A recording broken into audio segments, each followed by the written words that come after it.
As you well know, the political landscape in Uganda is currently undergoing a seismic shift as the 12th parliament begins its term. The clear things you need to know is a high-stakes power play involving Muhoozi, CDF, and chairman of the Patriotic League of Uganda PLU, the inspectorate of your government IGG, and the leadership of the House.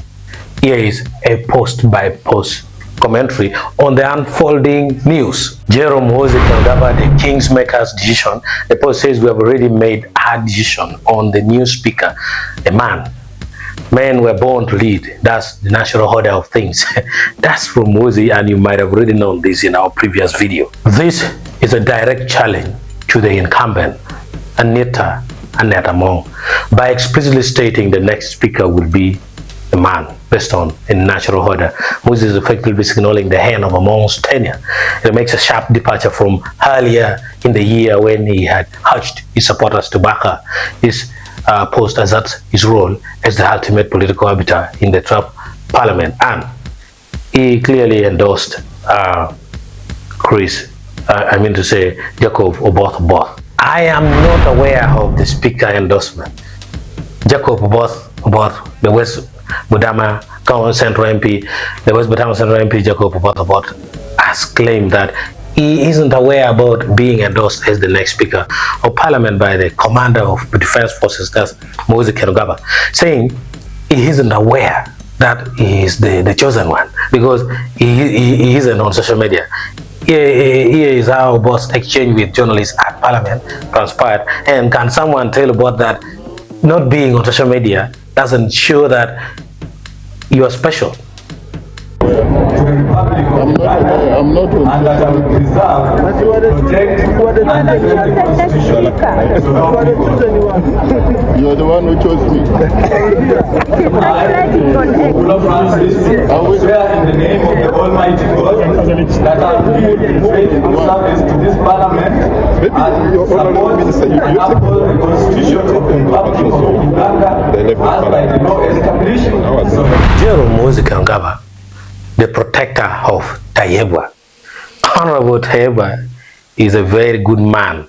He is my brother. He is protected. While Muhoozi is moving against the current speaker, Among, he is doubling down on his support for the deputy speaker, Thomas Tayebwa.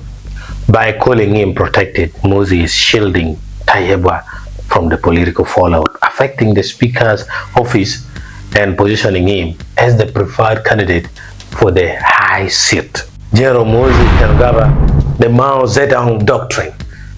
In a post, we shall propose to Mzee a suitable female candidate for deputy speaker. Women hold up half of the sky, as Mao Zedong said. This post outlines a new proposed formula: a male speaker, that is already Jacob Oboth, or another Muhoozi ally, and a female deputy speaker to maintain gender balance. It is a calculated move to show he isn't anti-women, despite his previous natural order comment, while still ensuring a change at the top. I think Muhoozi remember that, oh, the women's rights activists are coming for me. General Muhoozi Kangaba, the lion and the mandate. In a post, there are no pacts between lions and men, accompanied by a photo in military fatigue, and we want a unanimous approval of Muhoozi's decisions in parliament. The lion's quote comes from Troy, which emphasizes a position of absolute strength and a refusal to negotiate with political rivals. He is instructing NRM OPLU leadership, that's Todwong and Kabanda, to ensure that when President Museveni announces these decisions, there is no internal dissent.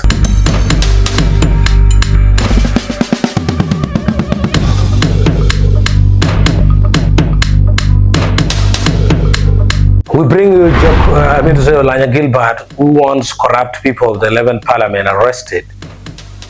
And something will come after related to Anita Among. But for now, check out what Olanya Gilbert is trying to say. Stated clear that this time is going to fight corruption. After our swearing in, the first thing that we need Parliament to do and government to do is to investigate how the staff were recruited in parliament, how the parliamentary resources were being used. We need serious investigations. And in case of any mistake, the culprits must be brought to book. I'm telling you, we are not happy how the 11 parliaments were being run. So the incoming speaker, I pray that the president and the NRM must give us the speaker who will care for this country. Must abandon that this time, because you may find someone who is not good and you will suffer with that person for 10 years. That is nonsense. So the NRM must break that precedence of saying once you are speaker for first term, you go for the second term. That's out. The NRM should look for the quality of the individual, how that individual works, how that individual has been conducting himself or herself in the last parliament. Therefore, it will guide them to choose the best speaker so far. So I urge the NRM to abandon the president that was set. They have to abandon it completely. That's my input. Something so related to Gilbert's Daily Monitor, the IGG shock corruption probe headlines. IGG opens shock corruption probe of Parliament, and IGG confirmed on May 15, 2026 that our office had formally received the petition against Anita Among, under which we receive complaints in our office. So I just want to confirm that we received the complaint. And then when we receive the complaint, we have a procedure of processing the complaint. So what I can tell you is that we received the complaint and we are processing it. So there's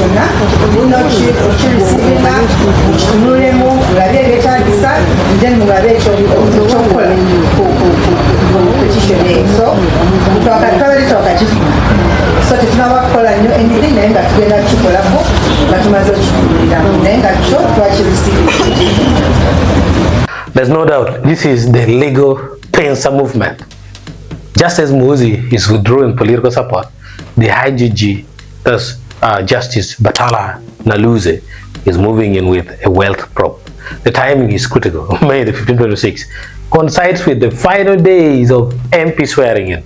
It provides the merit needed to drop Among from the race. As the NRMCs had previously stated, issues would be addressed on merit. But the question is, dropping Mao out and putting Jacob Oboth, is it merit or loyalty? That's something you're the one to answer. Now, Honorable Aber, Lillian, the public endorsement post, we thank Chairman and CDF for his consistent advocacy. All the NRM PLU MPs will vote for the candidate you have endorsed. Lillian Aber, the key Muhoozi highlight, is acting as the bridge between the general streets and the actual votes in Parliament. Our post confirms that the PLU caucus is falling in line by calling Muhoozi her next president. She reinforces the idea that the speakership race is merely a stepping stone for his 2031 or sooner ambitions.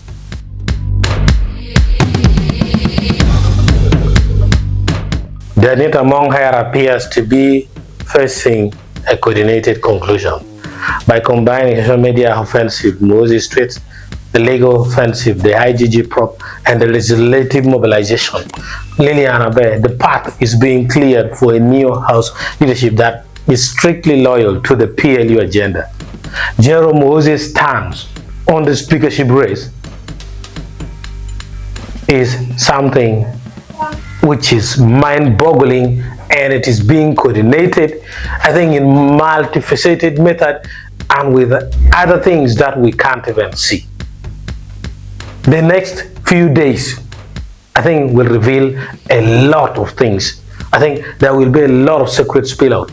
I think friends are going to divide and enemies will unite.